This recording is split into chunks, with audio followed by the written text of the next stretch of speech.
Herru, það eins og ég sé elda á Íslandi, maður.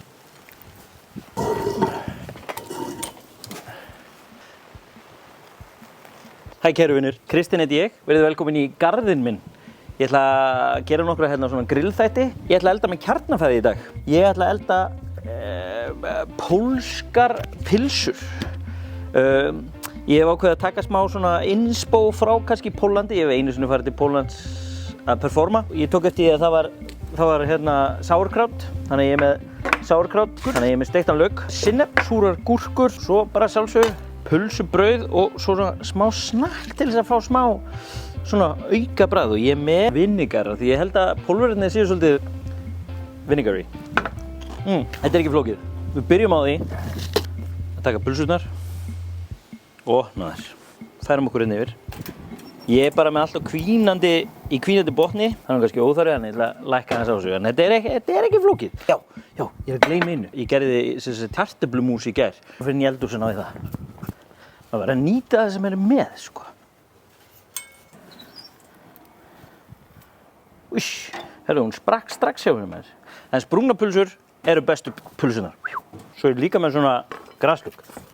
Skerum hérna grassmátt, þannig að við erum með tvöfaldan lauk og tvöfalda kartöflu. En það er komið tíma á pulsubrauð. Hér er ég með kartöflumúsina. Komið smá litur á brauðið. Og við ætlum að byrja hérna á að skella sinnepi. Ég er hérna með amerískt sinnep sem er svona að blanda kannski af gulu sinnepi og sterku sinnepi. Skellum dágott af.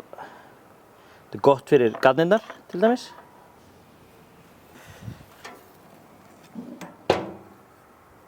Nú er hann vel sprunginn, sko. Svo er það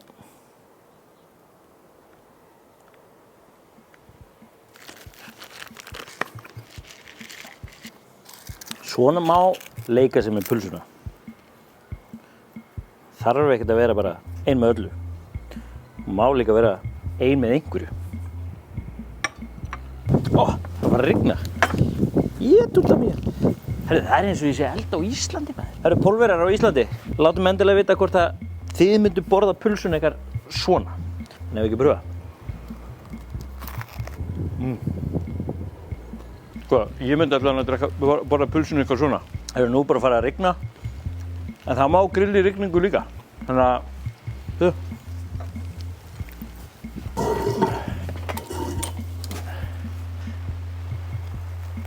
endilega likeið, deilið og sharið og saveið ef þið viljið eiga þetta vídeó fyrir síðar. Það er æði, elda með kjarnafæði.